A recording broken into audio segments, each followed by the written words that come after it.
它被譽為世界上最完美的戰爭片。1998年一經上映，就以7000萬美元的成本豪取4.81億美元全球票房，在4年頒獎季上更是提名11項奧斯卡領跑全場，最終拿下最佳導演與最佳攝影。雖然與最佳影片失之交臂，但大家卻更願意承認這是奧斯卡歷史上最大的黑幕。而這就是我們今天要聊的，被認為最還原諾曼底登陸戰的史詩級二戰電影《拯救大兵瑞恩》。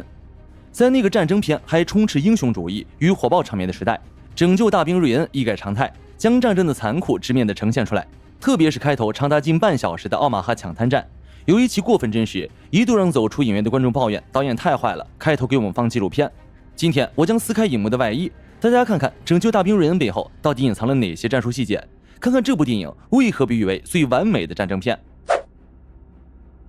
電影開始，隨着一面星條旗入畫，一名步履蹣跚的老人走進了觀眾視野。這個老人正是本片名譽上的主角大兵瑞恩。值得注意的是，加上瑞恩，他的家庭成員一共是8人，這也預示着關於過去拯救的故事也将是8人小組。如此設定，我們可以將其看成是象徵着生命與精神的傳承。鏡頭繼續向瑞恩的眼睛拉近，我們也跟着他一同走進了1944年那段驚心動魄的回憶中。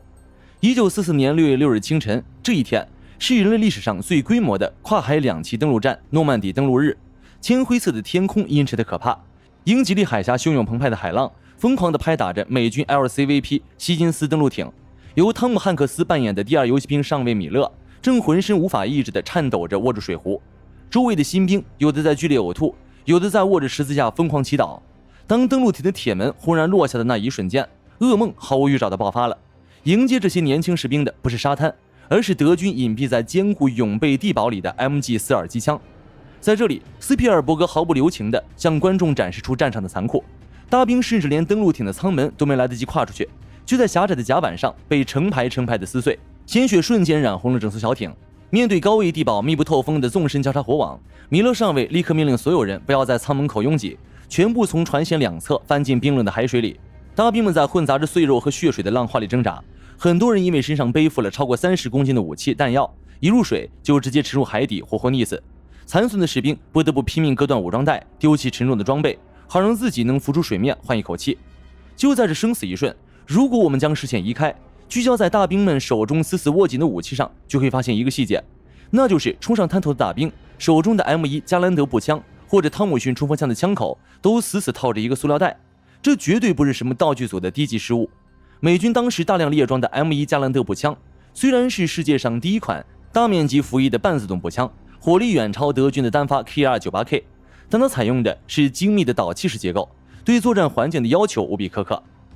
當時的奧馬哈灘頭上，由於盟軍前期的遠程艦炮轟擊和空軍轟炸機嚴重脫靶，反而激起了大量的高粘度泥沙。大兵們在沙灘上匍匐前進時，槍機和槍管一旦混進這些細小的泥沙，開火時瞬間就會發生嚴重的卡殼，甚至因為導氣孔堵塞而直接發生炸膛。在硝煙彌漫的奧馬哈灘頭上空，細心的軍迷會注意到天空中漂浮着大量龐大的飛艇，他們通過長長的繩索與地面或登陸艦船相連。這些飛艇在軍事上被稱為防空阻攔氣球。在登陸日當天，盟軍最害怕的就是斯圖卡俯冲轟炸機或者 FW-190 戰機進行低空掠海飛行和精準投彈。因此，這些阻攔氣球的肚子下面拉着的全部是高強度的合金鋼索，一旦德軍戰機試圖切入低空，就會撞上這些難以察覺的鋼索。真實歷史上，美軍第1步兵師和第29步兵師在奧馬哈海灘遭遇了前所未有的災難。由於情報重大錯漏，盟軍原以為駐守在這裡的是低配防守連，可誰能想到，德軍的精銳國防軍第352步兵師正好在這個海灘附近執行修築工事的防禦演練，結果兩軍直接撞個正着。更致命的是，盟軍的29輛DD 2機謝爾曼坦克，因為近海風浪過大，在放進海裡的瞬間，就有27輛直接灌水沉入海底，導致步兵在最絕望的幾個小時裡，不得不完全用血肉之軀去對抗德軍永備掩體裡的重火力。電影中，米勒上尉帶着被打殘的游騎兵小隊，依靠着被稱為傑克刺蝟的反坦克鋼樁和死人堆，艱難的匍匐挪動到了盲區。海軍工兵用身體和生命為代價，連續引爆了爆破筒，在德軍火力的夾擊下，終於給大部隊炸開了一道脆弱的鐵絲網缺口。不過，在這20多分鐘的搶灘戰中，斯皮爾伯格並不滿足於打打殺殺。當美軍突破德軍防禦工事時，2名穿着德軍野戰服的士兵跑出掩體，高舉雙手投降。同時占有的美軍大兵卻果斷扣動扳機。其實這兩個所謂的德軍士兵喊出來的根本不是德語，而是捷克語。他們喊的是請不要開槍，我是捷克人，我們是被逼的。然而在極度高壓的奧馬哈地獄，士兵沒有時間聽懂你的話。這一幕也給後續米勒上尉放走真正的德國戰俘埋下了一個震撼的反差。隨着灘頭的槍聲平息，鏡頭回到了美國陸軍後方大本營。一位統計人員驚恐地發现，遠在美國本土大平原的一位普通母親，將在同一天之內收到3封幾乎是同時寄達的陣亡電報。整個家庭在戰場上僅剩唯一還活着的4兒子，正是隸屬於第101空降師的2等兵詹姆斯·法蘭西斯·瑞恩。美國陸軍參謀長馬歇爾上將得知此事後，堅決不讓薩里文5兄弟在太平洋戰爭中集體陣亡的悲劇重演，於是親自下達了一道死命令，哪怕把整個諾曼底翻個底朝天，也必須把这個名叫瑞恩的小伙子平安地送回他母親身邊。這道命令最終落在了剛剛在奧馬哈灘頭死裡逃生的米勒上尉肩上。但米勒心裡很清楚，在當時那個建制完全被打散的敵後淪陷區，尋找一個普通步兵無異於大海撈針。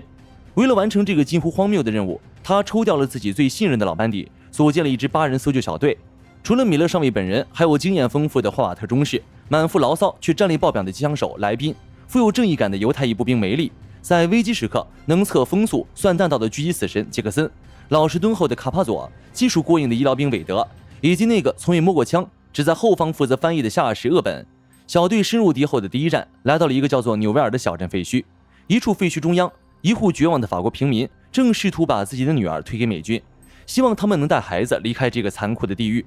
老實敦厚的大兵卡帕在這時候雖然還沒有成為家人俠，但秉着 We are family 的原則，他不顧米勒上尉警告，強行去抱那個小女孩。就在他轉身的瞬間，廢墟深處傳來了一聲清脆的槍響，卡帕佐胸口瞬間中彈。卡帕佐在冰冷的雨水裡蠕動，用最後的力氣哭喊着，讓戰友們不要衝出來。就在這絕望的死局中，屬於美軍搜救小隊的死神狙擊手傑克森出手了。傑克森冷靜地匍匐在一處斷牆後面，甚至開始低聲背誦聖經，以此來穩定自己因為高壓而劇烈跳動的心臟。他輕輕拉動手中那把 M1903A4 狙擊步槍的槍機，將一枚.30-06步槍彈推彈上膛。教堂閣樓上，那名狡猾的德軍狙擊手正因為暴雨對視線的阻礙，微微調整了一下身體。就在他眨眼的0點幾秒內，傑克森憑借敏銳的戰場直覺，捕捉到了雨幕中反射出來的閃光，閉氣與壓扳機，果斷扣動。伴隨着一聲比雷鳴還要清脆的槍響，傑克森射出的子彈直接爆穿了對方。這一幕子彈穿進的名場面，至今仍被各大軍事院校作為特戰狙擊科目的經典 CG 案例來反覆拆解。在小鎮紐維爾死裡逃生，卻發現只是認錯人的小隊，只能帶着卡帕佐冰冷的狗牌，繼續向更深處的德軍防線後方挺進。而劇情也因此推進到了全片最具有道德張力分水嶺——廢棄雷達站遭遇戰。當時小隊在一處視野開闊的荒原緩坡上行進，前方突然出現了一座被盟軍空軍戰術疏忽掉的德軍野戰雷達站。德軍構築了一個以 MG42 重機槍為核心的防禦陣地。按照搜救任務的初衷，米勒上尉完全可以悄悄繞行，但是如果他們此時繞過去，後續跟進的盟軍第82空降師或者步兵增援部隊一定會被這挺 MG42 機槍像割麥子一樣全部報銷。於是眾人決定拔掉它。然而這場出於責任感的強攻讓小隊付出了極其慘烈的代價。德軍的機槍正面火力太猛，負責從側翼匍匐包抄的醫療兵韋德在擊進敵方戰壕時，被一顆橫飛的跳彈直接擊穿了腹部主動脈。韋德自己就是醫生，他顫抖着指導戰友按住傷口，但最後他自己也明白无能為力了，開始哭喊着要媽媽，聲音越來越微弱，直到瞳孔徹底放大。不過大家也不用為他擔心，因為日後他將帶領地球人去征服一個叫潘多拉的星球。回到電影，韋德之死徹底點燃了小隊積壓已久的憤怒與瘋狂。大兵們殺進戰壕，生擒了雷達站裡唯一的德國國防軍幸存戰俘蒸汽船威利。萊賓、梅利將槍口頂在戰俘的腦門上，準備當場處決他，為韋德報仇。可從未見過這種畫面的翻譯官厄本卻用身體死死擋住槍口。霍瓦德中士見狀，甚至和萊賓拔槍相向。作為隊長的米勒上尉做出了一個讓所有人意想不到的舉動，他默默地走到一邊，旁若無人地開始劇烈抽泣。那個面對漫天炮火都不曾眨一下眼的體恤上尉，在這一刻哭得像個無助的孩子。周圍的大兵全看傻了。米勒上尉擦乾眼睛，第一次向這些和自己朝夕相處的部下坦白了自己戰前的真實身份。原來他之前是一個鄉村教師，在這裡每殺一個人，我就覺得離家鄉、離我的妻子越來越遠了。米勒用自己殘存的教師的理性壓制住了戰場上的獸性，他放走了這個戰俘。這一幕與奧馬哈上發生的一幕形成了無比震撼的對比。經過漫長的跋涉後，6人的殘存小隊在麥德里特河畔一座名叫拉梅勒的小鎮廢墟裡，終於找到了此行的目標，日後將在火星上種土豆的詹姆斯·法蘭西斯·瑞恩。找到目標，按理說任務圓滿結束。然而，當米勒上尉把3位哥哥阵亡的噩耗交到瑞恩手裡時，這個年輕的101空降師伞兵在經歷了短暫的崩潰後，卻做出了一個讓搜救小隊目瞪口呆的決定：他不要當逃兵，而是繼續奉命死守小鎮。那一刻，不僅是滿腹牢騷的來賓，連米勒上尉也被這個年輕人的軍人骨氣徹底震撼。麥德里特河上的所有橋梁在此前基本都已被盟軍和德軍炸毀，只剩下拉梅勒大橋和另一處通道尚完好。对於缺少重型載具的德軍而言，佔領這座大橋，他們就能在幾小時內直撲盟軍剛建立的諾曼底登陸後方糧倉；而對於盟軍來說，死守這座橋就能把德軍徹底釘死在反攻的半路上。既然帶不走活着的瑞恩，那就留下來幫他把這座大橋守住。米勒上尉反客為主，接管了指揮权，但他手头上的籌碼少得可憐，除了自己仅剩幾個下游游骑兵，就只有一幫被打散的散兵，沒有任何坦克，沒有任何重型反坦克炮，面對的卻是德軍精銳的第2裝甲師的2個步兵連，2輛大名鼎鼎的虎式主戰坦克，以及數輛MAD-3坦克歼擊車。這是一場在戰術上幾乎不可能打贏的陣地戰。米勒上尉將拉梅勒大橋作為最後一道退防紅線，依托小鎮複雜的斷壁巷道，把步兵戰術的誘敵深入和不對稱射伏發揮到了極致。他們用襪子塞滿高爆炸藥，塗上粘稠的汽車黃油，做成了簡陋但威力巨大的戰地粘性炸彈。當德軍的鋼鐵洪流殺進小鎮的那一刻，殘酷的戰爭一觸即發，戰局在極短的時間內演變成了最慘烈的逐屋爭奪和金石肉搏。美軍雖然利用靈活的交叉火網一度打退了德軍幾波步兵衝鋒，但隨着彈藥急劇消耗，戰線很快被德軍的重火力成排推平。就在戰鬥打到最絕望的濒死關頭，殘存的散兵和大兵們直接用手抓起60毫米 M49A2 轻型迫擊炮彈，在鐵板或者大橋的石頭上狠狠一砸，然後像扔手榴彈一樣奮力扔向衝鋒的德軍步兵。很多人看到這兒會忍不住開噴，迫擊炮彈不用炮管發射，用手砸一下就能炸，這就是道具組的用心之處了。2戰美軍大量使用的60毫米迫擊炮彈，為了防止在後勤運輸和士兵攜帶過程中因為磕碰而發生意外自爆，其頭部的 M52或 M53型順發引擎內部設計有一套雙重安全保險機制，其中核心被稱為慣性跌落保險。在正常使用時，炮彈被士兵從迫擊炮管口垂直放进去，當炮彈底部的底火撞擊到炮管最底端的基針時，底火引爆主装药，產生一股高達數千個 G 的瞬間向前加速度。明白了這個，大家就能理解為什麼在扔炮彈之前要用盡吃奶的力氣，把炮彈粗壯的尾部在石頭上狠狠砸那一下了。隨着彈藥耗光，徹底進入肉搏戰，步兵梅利在与一名德軍士兵的搏鬥中死去，狙手傑克森在鐘樓被炮彈擊中，麥克被一顆從背後飛來的子彈打中胸部。至此，8人的拯救小队只剩下了米勒上尉、霍瓦特中士和厄本3人。但到戰鬥最後階段，米勒上尉卻被自己曾經放過的德軍俘虜連開數槍，他無力地癱坐在橋頭，用手中最後的一把 M1911.45口徑手槍，絕望地對着迎面駛來的龐大德軍虎式坦克一槍又一槍地扣動扳機。就在坦克即将把米勒碾碎的時候，天空中突然傳來了呼嘯聲，盟軍 P51野馬戰鬥機在最驚險的關頭俯衝切入，一枚精確投掷的炸彈直接將虎式坦克炸成了鋼鐵零件。美軍大部隊的谢爾曼坦克集群和步兵增援終於跨過地平線，這也意味着拉梅勒大橋守住了。一直癱軟的翻譯官厄本在舉起雙手投降的德軍戰俘裡，一眼撞見了那個被他們放走卻開槍打死米勒上尉的戰俘蒸汽船威利。這一次，威利看到厄本，還以為這個懦弱的文職人員會像在雷達站那樣用身體護住他，於是微笑着大喊：“厄本，是我，蒸汽船威利。”厄本面無表情，甚至連眼神都沒有一絲波動，果斷抬起手中的 M1卡宾槍，一槍解決了威利。